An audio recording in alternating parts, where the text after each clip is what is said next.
Hello friends, அஸ்ஸலாமு அலைக்குங்க. வாங்க அஃப்ரன் times tips பார்க்கலாம். கீரை தாங்க, இது சுக்குட்டி கீரை. வாங்கி 2 நாள் ஆகிடுச்சு. நம்ம வீசுவோம் 2 நாள், 1 நாள் ஆகிடுச்சுன்னா கீழே போட்டுருவோம். ஆட்டுக்கு போடாமல் வாங்க சூப்பு வைக்கலாம். எப்படி வைக்கிறதுன்னு பார்க்கலாம் வாங்க. இதை ஃபுல்லாக நல்லாக்கணும்னு இல்லை, 1க்கு 2 நல்லாக்கிக்கோங்க. சும்மா காம்போடு போட்டாலும் போதும். நல்லா கழுவி 2-3 சின்ன வெங்காயம், 1 ஸ்பூன் சீரகம் போட்டு 1 செம்பு தண்ணி ஊற்றுங்க. வேஸ்ட் பண்ண வேண்டாங்க. கீரையில் சத்து நிறையா இருக்குது. அதில் பாருங்கள், சீரகம் போட்டிருக்கேன்.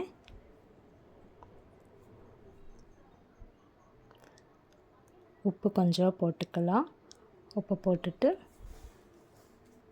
அப்படியே அடுப்பில் வச்சுக்கோங்க ஃப்ரெண்ட்ஸ். அடுப்பில் வச்சு மூடி போட்டு வச்சுருங்க. ஒரு கொதி கொதிச்சோடனே பாருங்கள், 1 டம்ளர் தண்ணி ஆயிரும்.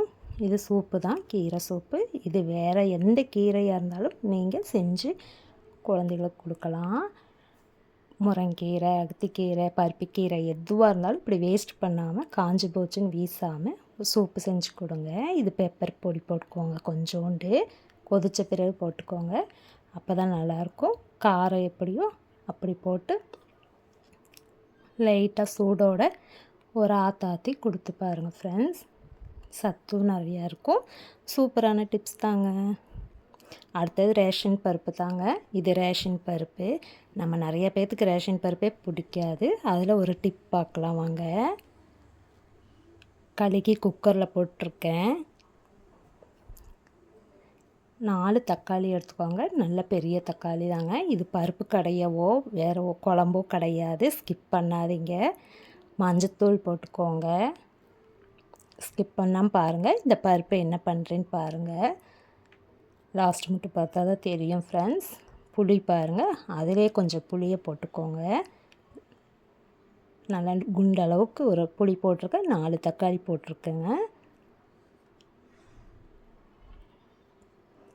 குக்கரில் ஒரு 3 விசில் விட்டுறலாம். வெந்துருச்சு. வேறு ஒரு பாத்திரத்தில் ஊற்றி நல்லா ஆற வச்சுக்கோங்க ஃப்ரெண்ட்ஸ். நல்லா ஆறினா தான் நம்மளுக்கு பிசையிறதுக்கு கரெக்டாக இருக்கும். ஸ்கிப் பண்ணாமல் பாருங்கள்.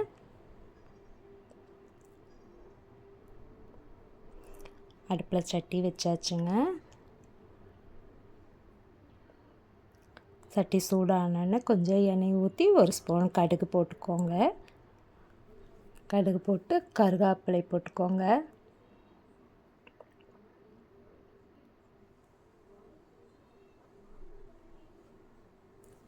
கருவேப்பிலை பொரிஞ்சிருச்சு.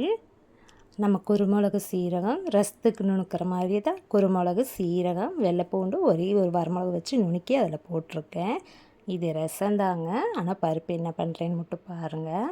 அந்த தண்ணி சூடாக இருக்கிறனால அந்த தண்ணியை மட்டும் ஊற்றிக்கிட்டு அதில் 2வது அந்த பருப்பு நல்லா பிசைஞ்சு நம்ம எடுத்துக்கலாம் ஃப்ரெண்ட்ஸ். கொஞ்சம் தண்ணி ஊற்றினா ஆறிடும். பிசைஞ்சு எடுத்துட்டு ஊற்றினோம்னா இந்த அளவுக்கு வந்துடும். இதை ஒரு 2 டைம் பிசைஞ்சிங்கன்னா அதில் இருக்கிற சத்தெல்லாம் ரசத்துலேயே இறங்கிடும்.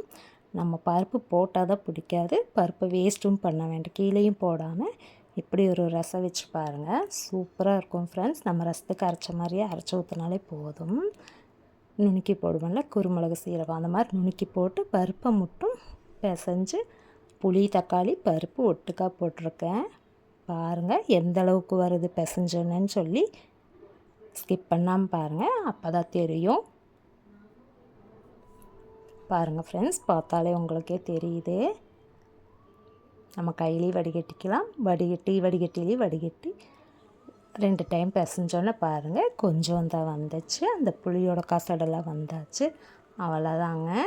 பாருங்கள், சூப்பரான ரசம் தயாருங்க.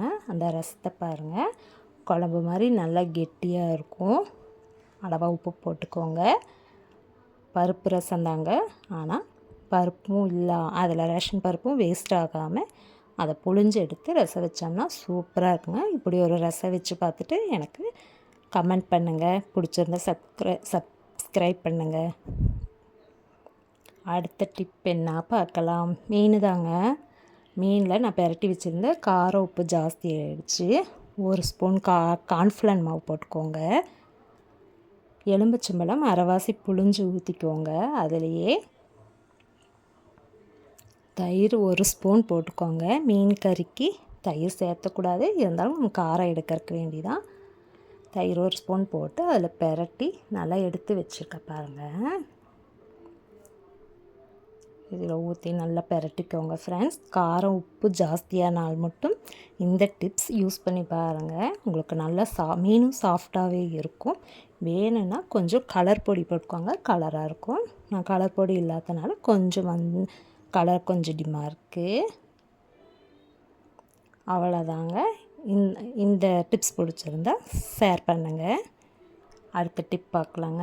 பருப்பு தான் இதுவும். குக்கர் மூடி வைக்கிறோம். குக்கருக்கு வெளியே பருப்பு, சாப்பாடு, குழம்பு எந்த குழம்பு வச்சாலும் மூடியெல்லாம் ஆகும். 2வது கழுகுறதுக்கு கஷ்டப்படுவோம். அதுக்குண்டான டிப் தாங்க. பாருங்கள், இப்படி ஒரு இட்லி துணி போட்டுக்கோங்க. இட்லி துணியாக இருந்தாலும் சரி, பனியன் கிளாத்தாக இருந்தாலும் சரிங்க. போட்டுட்டு பாருங்கள், விசில் வரும்போது பாருங்கள், அந்த குக்கர் மூடியில் கொஞ்சம் கூட பருப்பு தண்ணியே ஆகியிருக்காது. டிஷ்யூ பேப்பர் இருந்துச்சுன்னா இன்னும் கொஞ்சம் உங்களுக்கு ஈஸியாக இருக்கும். இது பருப்பு குழம்பு தாங்க. தாளிக்கும் போது எப்பவுமே காய்கறி குழம்புக்கு நம்ம கடுகு கருகாப்பிலை போட்டு தாளிப்போம். அது இல்லாமல் கடுகு 2 வெந்தயம் 2 சீரகம் போட்டு தாளித்து பருப்பு குழம்புல ஊற்றி பாருங்கள் ஃப்ரெண்ட்ஸ், சூப்பராக இருக்கும்.